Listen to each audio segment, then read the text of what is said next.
નમસ્કાર. ક્યારે વિચાર્યું છે કે હજારો વર્ષ જૂનો એક શ્લોક આજના સ્ટુડન્ટ્સ અને પેરેન્ટ્સને સફળતાનો સાચો રસ્તો બતાવી શકે? હા, બિલકુલ બતાવી શકે.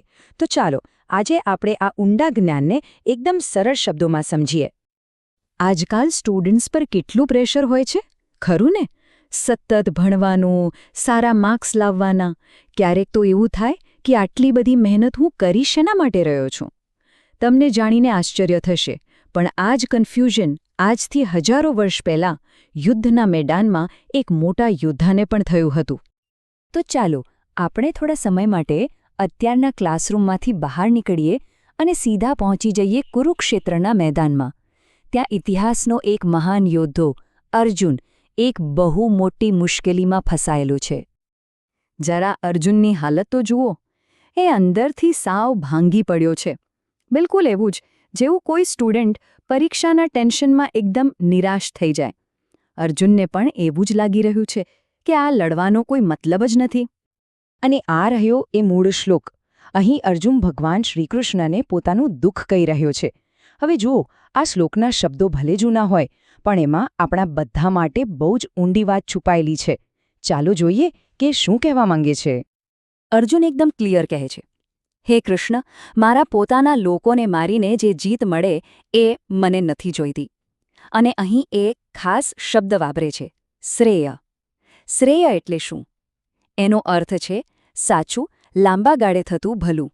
આ તો એ જ સવાલ થયો જે કોઈ સ્ટુડન્ટ પૂછે કે આટલા બધા માર્ક્સ લાવીને શું ફાયદો જો મને ખુશી જ ન મળતી હોય તો?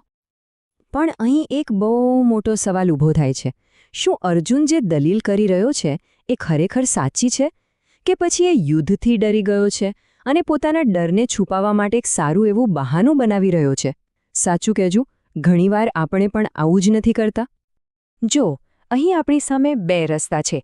એક છે શોર્ટકટ, તાત્કાલિક આરામ આપનારો રસ્તો, જેમ કે કોઈ અઘરો સબ્જેક્ટ હોય તો એને છોડી દેવો. અને બીજો છે શ્રેયનો રસ્તો, એટલે કે સાચો રસ્તો. હા, એ થોડો અઘરો લાગી શકે છે, પણ સાચો ગ્રોથ અને લાંબા ગાળાની સફળતા તો એના પર ચાલવાથી જ મળે છે. તો ચાલો શ્રેય શબ્દને બરાબર સમજી લઈએ. શ્રેય એટલે થોડીવાર માટે મળતી ખુશી નહીં. શ્રેય એટલે એ સાચું ભલું જે આપણી ફરજ પૂરી કરવાથી અને સાચા રસ્તે ચાલવાથી મળે છે, ભલે એમાં થોડી તકલીફ પડે. આ એક શબ્દને સમજવો ખરેખર બહુ જ જરૂરી છે. ઓકે, તો આ બધી વાત સ્ટુડન્ટ્સને કઈ રીતે કામ લાગી શકે? ચાલો હવે સીધા એડ્યુકેશન અને સ્ટડી લાઈફ સાથે આ વાતને જોડીએ. તો સ્ટુડન્ટ્સ માટે અહીં 4 બહુ મહત્વના પોઈન્ટ્સ છે. પહેલું, તમારો ગોલ એકદમ ક્લિયર રાખો. તમે ભણો છો શા માટે? બીજું, નેગેટિવ લોજિકથી બચો. ત્રીજું, વેલ્યુઝને હંમેશા પહેલી પ્રાયોરિટી આપો.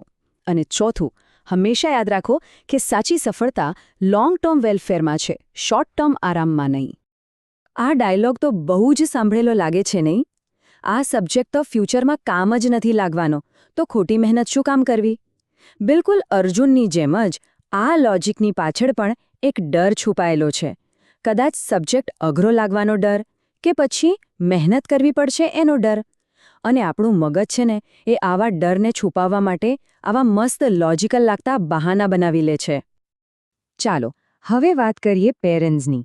એમના માટે આ જ્ઞાનમાં શું ચાવી છુપાયેલી છે અને આ સમજથી તેઓ પોતાના બાળકો માટે સફળતાનો અર્થ કેવી રીતે બદલી શકે છે એ જોઈએ.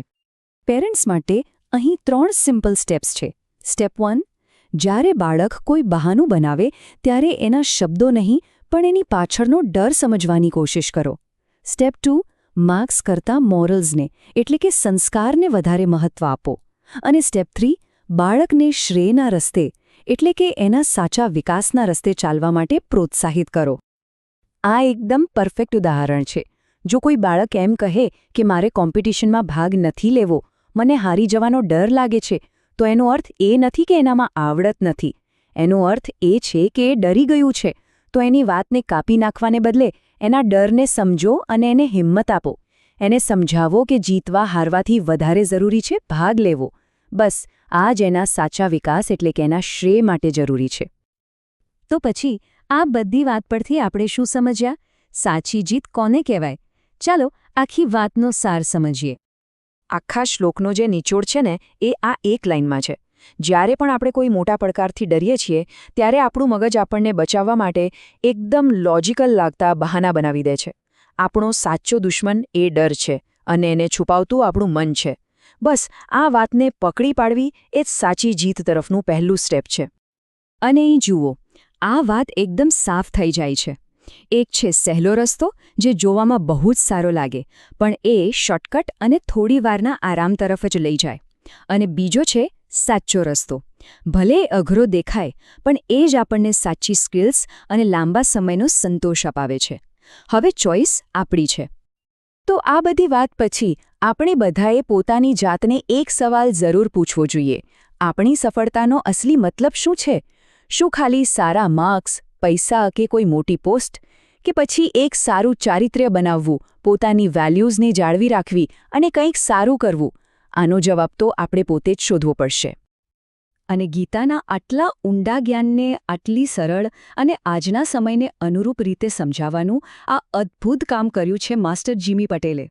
એમનું કામ ખરેખર ખૂબ જ પ્રશંસાને પાત્ર છે. જો તમને પણ આ વાત દિલને સ્પર્શી ગઈ હોય અને કંઈક પ્રેરણા મળી હોય, તો તમે પણ માસ્ટર જીમી પટેલના આ મિશન સાથે જોડાઈ શકો છો. એમની YouTube ચેનલને સબસ્ક્રાઇબ કરો અને આ સમજૂતીને બીજા સ્ટુડન્ટ્સ અને પેરેન્ટ્સ સુધી જરૂર પહોંચાડો.